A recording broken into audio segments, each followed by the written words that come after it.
حمزہ خان سوال پوچھتے ہیں، اور یہ ایک ایسا سوال ہے کہ جس پر ہم نے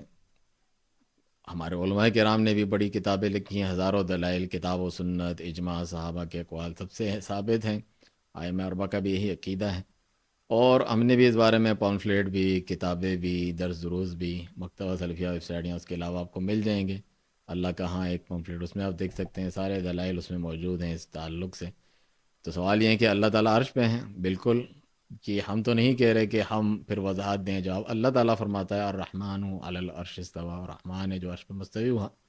ثم استویٰ علی العرش، زمین و آسمان پیدا کیے چیزوں نے، پھر عرش پہ مستوی ہوا جس طرح اس کی شان کے لائق ہے، کسی بادشاہ کا تخت پہ بیٹھنے کی طرح نہیں، اور نہ عرش کا نہ کسی چیز کا اللہ محتاج ہے، اس کی شان ہے، اس کی مرضی جو چاہے کرتا ہے، تمام لوگوں سے اعلیٰ اور بلند ہے، اپنی ذات میں بھی، اپنی صفات میں بھی، ہر چیز میں اللہ سبحانہ تعالیٰ۔ اور آخری پہر اللہ سبحانہ تعالیٰ نازل ہوتا ہے۔ ہم میں سے کسی کا سیڑھی سے اوپر نیچے اترنا، ہم نیچے اتریں تو اوپر نہیں ہوتے، اوپر ہیں تو نیچے نہیں ہوتے، مخلوق کے لیے ہیں۔ تو جو لوگ اس بارے میں پریشان ہوتے ہیں یا پوچھتے ہیں، سوال کرتے ہیں، پھر تعویلات کرتے ہیں، وہ سب سے پہلے خود مشابہت کرتے ہیں اللہ کی، دکھا یہ رہے ہوتے ہیں کہ ہم مشابہت سے بچنا چاہتے ہیں۔ تم لوگ وہابی سلفی لوگ اللہ کو مشابہ قرار دیتے ہو، نہیں، تم لوگ محدود قرار دیتے ہو، نہیں، آپ نے پہلے خود سوچا اللہ ہماری طرح ہے، جو ایک جگہ ہوتا ہے تو دوسری جگہ نہیں ہوتا وغیرہ، کہ کیوں آپ نے سوچا؟ آپ کو جتنا بتایا اس پہ ایمان لائیں۔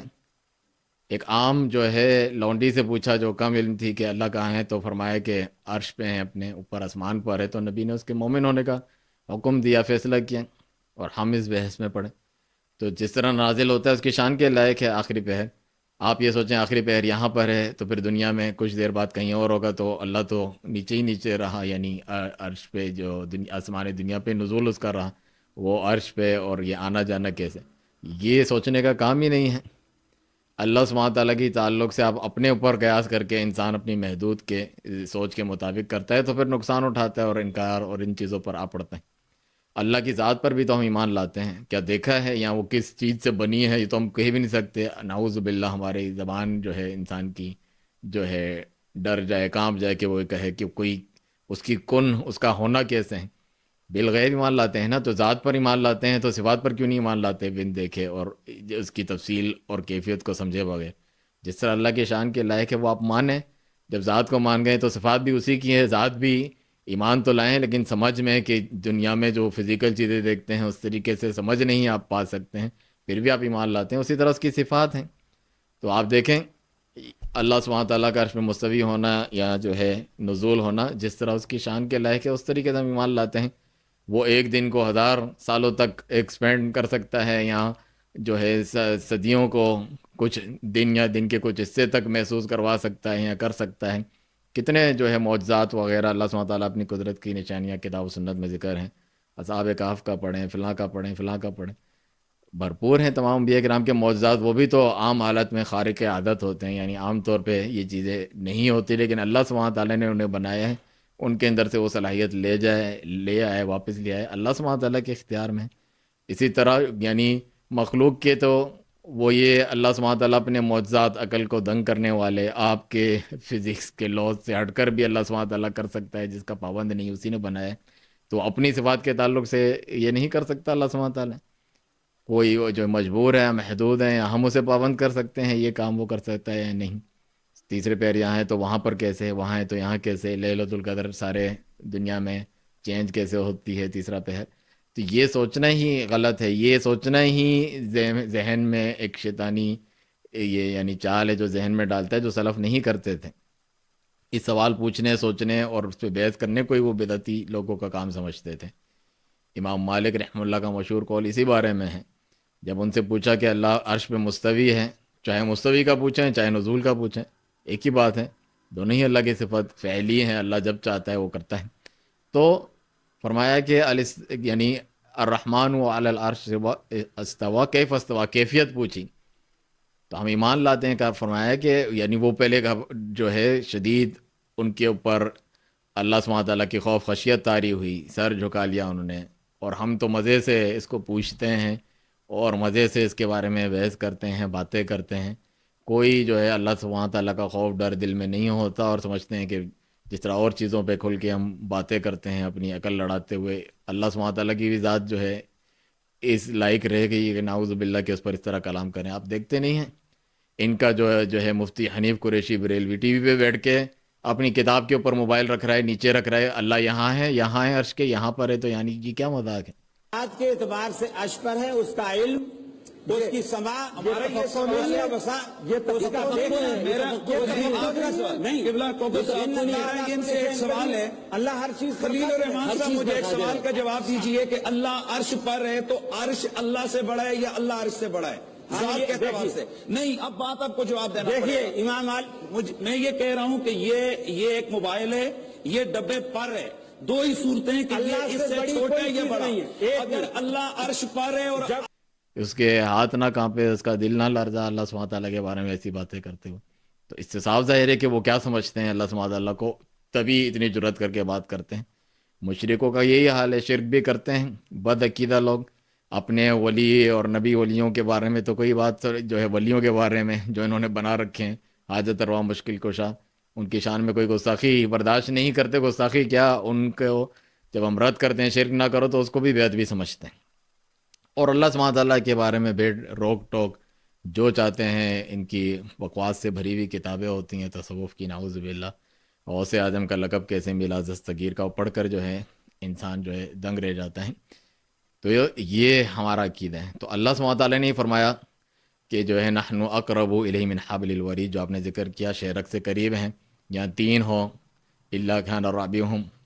وہو معکم اینما کنتم، جہاں کہیں ہو تمہارے ساتھ ہیں، تین ہو تو چوتھا اللہ سرگوشی کر رہے ہوتے ہیں۔ تو یہ جتنی بھی آیات ہیں اور جو اللہ عرش میں مستوی ہے، کیا یہ آپس میں ٹکرائیں گی؟ اللہ کے کلام میں تضاد نہیں، اللہ اپنے ذات کے اعتبار سے عرش پہ مستوی ہے، بلند ہے، اعلیٰ ہے، اور اس کا علم قدرت ہر جگہ ہے، بلکہ اس کی مدد و نصرت اپنے خاص بندوں کے ساتھ اسپیشلی معیت ہے، ساتھ ہے، ان اللہ معنا، نبی صلی اللہ علیہ وسلم نے فرمایا اللہ ہمارے ساتھ ہے، غم نہ کرو۔ تو اس طور پہ ہیں، تو جتنی آیاتیں ان کے آگے پیچھے پڑھ لیں، وَهُوَ بِكُلِّ شَيْءٍ علیم، ہر چیز کا علم رکھتا ہے، آپ کو یہی ملے گا۔ جس طرح یہ ہم شہرک سے قریب ہیں، اس میں بھی کیا ہے، ایک تو اس کا مطلب یہ ہے کہ میرے فرشتے قریب ہیں، اگر اللہ بھی لے اس سے مراد تو یہی مطلب ہے، وَلَقَدْ خَلَقْنَا الْإِنسَانَ وَنَعْلَمُ مَا تُوَسْوِسُ بِهِ نَفْسُهُ وَنَحْنُ أَقْرَبُ إِلَيْهِ مِنْ حَبْلِ الْوَرِيدِ۔ پوری آیت پڑھیں، ہم نے انسان کو پیدا کیا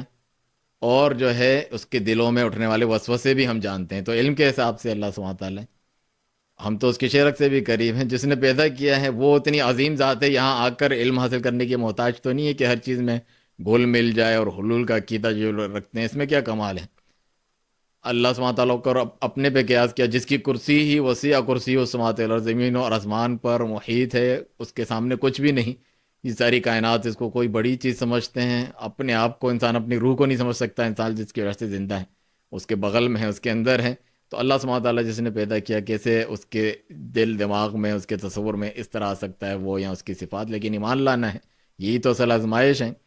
تو جس کی کرسی ہی اتنی عظیم ہے کہ پوری کائنات جو ایک بڑے صحرا میں ایک انگوٹھی پھینک دی جائے جس طرح حدیث میں ہے، اور وہ نظر بھی نہیں آتی، اتنی چھوٹی ہے، اور کرسی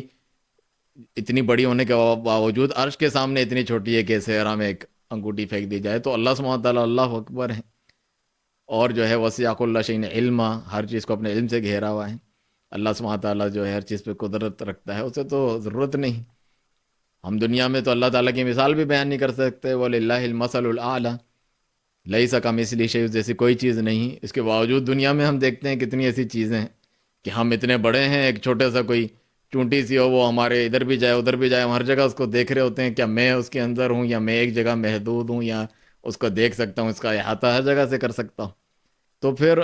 اللہ سبحانہ تعالیٰ کو اپنے اوپر جو ہے قیاس کرنا، وہ بھی بدترین قسم کے قیاسات کرنا، مخلوق کی کمزوری والے قیاسات اللہ سبحانہ تعالیٰ کے تعلق سے کرنا، جو یہ کرتے ہیں تو پھر وہ اس قسم کے سوالات پوچھتے ہیں۔ تو میں اپنی بات ختم کرتا ہوں، کیونکہ اہم چیز تھی اس لیے زیادہ بولنا پڑا اس پہ بار بار، کہ امام مالک سلف کا یہی طریقہ تھا۔ انہوں نے کہا کہ اللہ کا عرش پر ہونا معلوم ہے، الرحمن علی العرش استویٰ، آیتیں موجود ہیں، اور اس کی جو کیفیت مجہول ہے، یعنی معلوم نہیں کہ کس طریقے سے کیفیت، لیکن الایمان بہ واجب، اس پر ایمان لانا ضروری ہے، آپ کا یہ کام ہے۔ والسؤال عنہ بدعہ،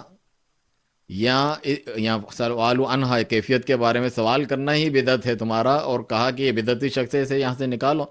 تو سلف کا طریقہ ہے، ایسے بزدل کو جواب بھی نہیں دیتے تھے، ان کی مجلس میں نہیں بیٹھتے تھے، بائیکاٹ کرتے تھے، نکلنے کا کہتے تھے. اور آج جو ہے ایسے لوگوں کو عزت دے کر اور جو ہے بٹھایا جاتا ہے، اور وہ اتنی جسارت اور جرت سے اللہ سبحانہ تعالیٰ کی جناب میں بات کرتے ہیں، اور سمجھتے ہیں کہ ہم بڑے ادب والے ہیں، اور جو دوسرے سنت پر چلنے والے سلفی ہیں جو کما حقہ اللہ سبحانہ تعالیٰ کی قدر کرتے ہیں، اس کی توحید بیان کرتے ہیں، وما قدر اللہ حق کا قدری، وہ لوگ قدر نہیں کرتے، انہیں جو ہے یہ لعن طعن کرتے ہیں اور برا بھلا کہتے ہیں. اللہ المستعان. اللہ سبحانہ تعالیٰ صحیح عقیدہ اپنانے کی توفیق عطا فرمائے.